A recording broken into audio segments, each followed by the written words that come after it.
السلام عليكم ورحمة الله تعالى وبركاته. متابعينا الكرام، مرحبا بكم في هذا الفيديو. نتمنى ان شاء الله تكونوا كاملين بخير وتكونوا بصحة جيدة ان شاء الله يا رب. اليوم ان شاء الله غنشرح لكم في هذا الفيديو الطريقة ديال الخلاص ديال واجبات نقل الملكية العربة. يعني ملي كتشري شي طوموبيل وباغي تردها على سميتك، ترد كارت كريديت على سميتك، كتحتاج هذا الخلاص اللي هو واجبات نقل ملكية العربة، كما كنسميوه بالدارجة حنا الخلاص ديال الخيل. كنخلصوا الخيل باش نردوه على سميتنا. اول حاجه كتدخل الموقع timbre-mutation.tax.gov.ma اللي هاد الموقع هذا ديال المديريه العامه للضرائب ديال السنده. اول حاجه كندخلوا لهنا لحاله العربه، كنديروا اختيار، كنختاروا مثلا واش مستورده من الخارج او مستعمله. غنديروا مثلا مستعمله. هنا كدير الميتريكول، ندخلوا الميتريكول ديال السياره ديالنا اللي كاين في كارت كريس.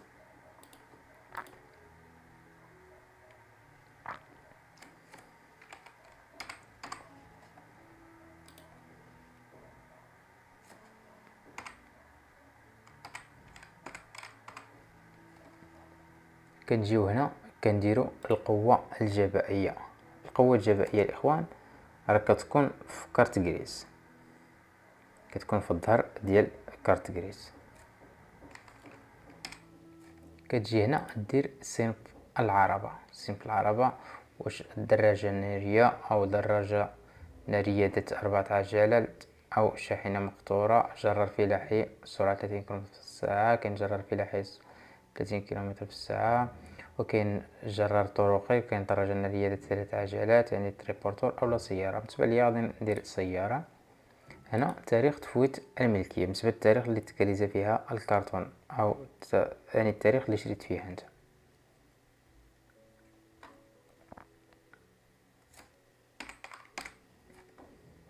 غنختار التاريخ اللي شريت فيه، يعني اللي كاليزيت التاريخ اللي كاليزيت فيه الوراق ديال الشراء. هنا كتختار النوع الوقود، يعني واش مازوت او لا ايسانس. نختار بالنسبه لي ايسانس. هنا رقم الاطار الحديدي اللي هو كيكون في كارت كريس، حتى هو الرقم ديال الشاسي ديال السياره او الرقم ديال الكادر ديال السياره، كيتكون بحروف وارقام.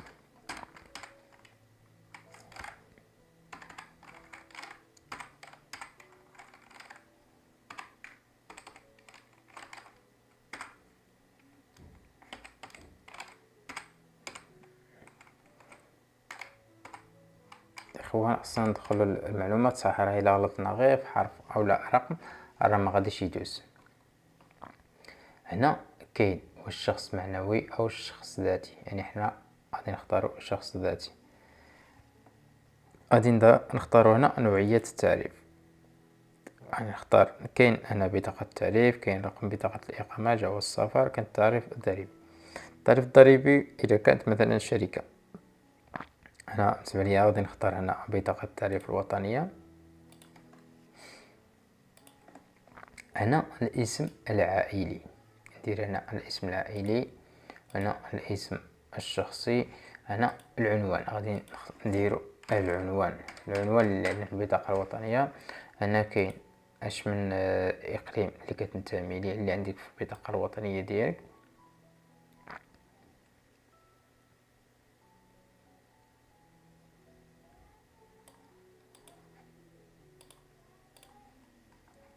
وكتجي هنا كدير هاد الكود هذا اللي كيطلع لك هنا.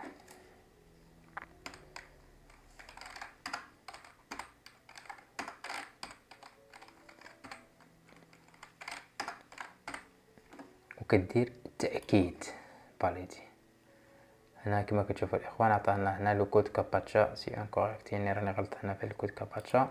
غادي نعاودلو حيت الا غلطت غير فشي حاجه راه ما غاديش يدوز. كندير التأكيد.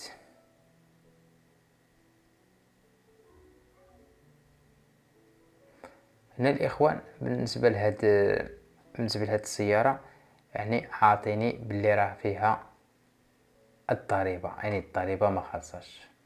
عاطيني الضريبه هنا فيها 2021 2022 2023 ما خالصاش في هاد السيارة هذه. يعني ما يمكنليش نخرج، يعني ما يمكنليش انني ندير واجبة تفويت العربة او واجبة نقل ملكية العربة، ما نقدرش نردها على سميتي وما يمكنليش نخلص هذا الخيل هذا. خصني ضروري اول حاجة نخلص الضريبة عندي هنا 2021 2022 2023. كما كنلاحظوا الاخوان، الا كانت السيارة فيها الضريبة راه ما غاديش دوز، ما غاديش دير لها واجبة نقل الملكية العربة، يعني ما غاديش تقدر ترد على سميتك. الحل هو خصك تخلص، يعني ضروري تخلص. ملي كتكون يعني طوموبيل ما فيهاش ضريبه راه كدوز عادي، كطلع لك ملي غير كدير التاكيد هنا فاليدي، كيطلع لك واحد الفورميلا، واحد الورقه فيها الثمن شحال غادي تخلص ديال واجبة نقل الملكيه.